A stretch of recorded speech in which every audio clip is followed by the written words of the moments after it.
இப்போ தான் நம்ம சேனலுக்கு நீங்கள் முதல் முறையாக வரீங்கன்னா தயவுசெய்து கீழே இருக்கிற ரெட் கலர் சப்ஸ்கிரைப் பட்டன் அழுத்தி சப்ஸ்கிரைப் பண்ணிக்கோங்க. கூடவே அந்த பெல் பட்டன் அழுத்தி ஆள்னு கொடுத்துக்கோங்க. அப்போ தான் நம்ம போடுற வீடியோ உங்களுக்கு தினமும் கிடைக்கும். சரி வாங்க இப்போ நம்ம வீடியோக்குள்ளே போகலாம். கடலூர் மாவட்டம் பரங்கிப்பேட்டை ஒன்றியம் பிள்ளை பேரூராட்சியின் எம்ஜிஆர் நகரில் இருக்கும் ஊராட்சி ஒன்றிய நடுநிலைப் பள்ளியில்தான் சசிகலா டீச்சராக வேலை பார்க்கிறார். அது ஒரு ஆசிரியர் வேலை என்று மட்டும் சொல்லிவிட முடியாது. சத்தமே இல்லாமல் ஒரு சாதனை என்றுதான் சொல்ல வேண்டும். அந்த பள்ளியில் 8ஆம் வகுப்பு வரை தான் உள்ளது. கிட்டத்தட்ட 200 பிள்ளைகள் படிக்கிறார்கள். ஆனால் எல்லோருமே இருளர் சமுதாயத்தை சேர்ந்தவர்கள். இந்த பகுதி இருளர் சமுதாயத்தை சேர்ந்தவர்கள் மிகவும் பிற்படுத்தப்பட்டவர்கள். ஒரு காலத்தில் வயல்களில் எலிகளை பிடித்து கொண்டிருந்தவர்கள். இதுதான் அவர்களுடைய பிழைப்பு. நாளடைவில் மீன் பிடித்து வந்தார்கள். தொழில் ரீதியான மாற்றம் இருந்தாலும் இவர்களின் அடிப்படை மாறவில்லை. தினந்தோறும் பள்ளிக்கு பிள்ளைகள் வருவது என்பது ரொம்பவே கஷ்டம்தான். அப்படியே வந்தாலும் ஒரு நாள் முழுக்க பள்ளியில் உட்கார முடியாத குடும்ப சூழ்நிலை.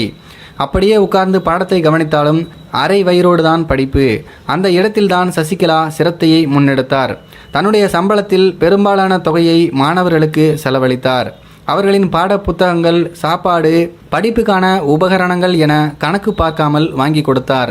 சசிகலாவின் அன்பும் அக்கறையும் உணர்வுபூர்வமானது. அதன் விளைவுதான் 193 பேர் படித்து வருகிறார்கள். 18 வருடம் சசிகலா டீச்சராக வேலை பார்த்தாலும் ஆரம்பகால 7 வருடங்கள் முக்கியமானது, தவமானது. மாணவர்களின் கவனத்தை ஈர்க்க 52,000 சொந்த பணத்தில் ஒரு ஸ்மார்ட் கிளாஸ் அமைத்து கற்றலுக்காக ஏற்பாடு செய்தார். களப்பயணம், செய்முறை விளக்கங்கள், கலந்துரையாடல் என எந்த குறையும் வைக்காமல் அனைத்தையும் தன்னுடைய சொந்த செலவில் கவனித்து வருகிறார் சசிகலா. அது மட்டும் இல்லாமல் தீபாவளி பண்டிகைக்கும் பள்ளியில் உள்ள அத்தனை குழந்தைகளுக்கும் சொந்த செலவில் துணி எடுத்து கொடுத்து அவர்களுடன் கொண்டாடி வருகிறார். அதனால்தான் நல்லாசிரியர் விருது சசிகலாவுக்கு தேடி வந்தது. இவ்வளவும் செய்தீர்களே, இதை பற்றி எப்படி உணர்கிறீர்கள் என்று ஆசிரியை சசிகலாவை கேட்டால், இதில் என்னுடைய பங்கு மட்டும் சொல்லிவிட முடியாது. என்னுடைய கணவரின் ஒத்துழைப்பும் பள்ளி தலைமை ஆசிரியரின் வழிகாட்டுதலும் இதில் ரொம்பவே முக்கியம். இது என்னுடைய தனிப்பட்ட வெற்றி என்பதை காட்டிலும் என்னுடன் பணியாற்றும் சக ஆசிரிய பெருமக்களின் பங்கும் இதில் ஏராளம். இவர்களின் உதவியால் தான் என்னால் எல்லாம் சாத்தியமானது. எனக்கு ஒரே ஒரு கவலைதான், இங்கு 8ஆம் வகுப்பு வரை படித்துவிட்டு வெளியேறினால் இவர்கள் இனத்தை காட்டி புறக்கணிக்கப்படுகிறார்கள். ஊரில் உள்ளவர்களும் அரசு பள்ளியை புறக்கணிக்கிறார்கள். அதனால் 8ஆம் வகுப்புக்கு பிறகு படிப்பு தடைபடும் சூழல் ஏற்படுகிறது. அதனால் இதே பள்ளியை அரசு பள்ளியாக தரம் உயர்த்திவிட்டால் எனக்கு அதைவிட சந்தோஷம் வேறு இருக்க முடியாது.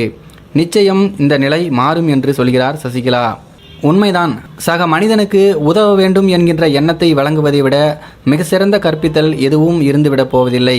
உண்மையாலுமே இந்த டீச்சரை பார்க்கும்போது அப்படியே உடம்பு புல்லரிக்குதுல. சூப்பர்ப்பா. இந்த மாதிரி நல்ல மனிதர்களுக்கு நம்ம எப்போவுமே நம்மளுடைய ஆதரவு கொடுக்கணும். இவங்களை பற்றி உங்களுடைய கருத்துக்கள் என்ன அப்படிங்கிறத கீழே இருக்கிற கமெண்ட் பாக்ஸில் தெரியப்படுத்துங்க. மேலும் இது போன்ற சுவாரஸ்யமான வீடியோக்களை பார்க்க நம்மளுடைய சேனலை சப்ஸ்கிரைப் பண்ணிக்கோங்க. நன்றி, வணக்கம்.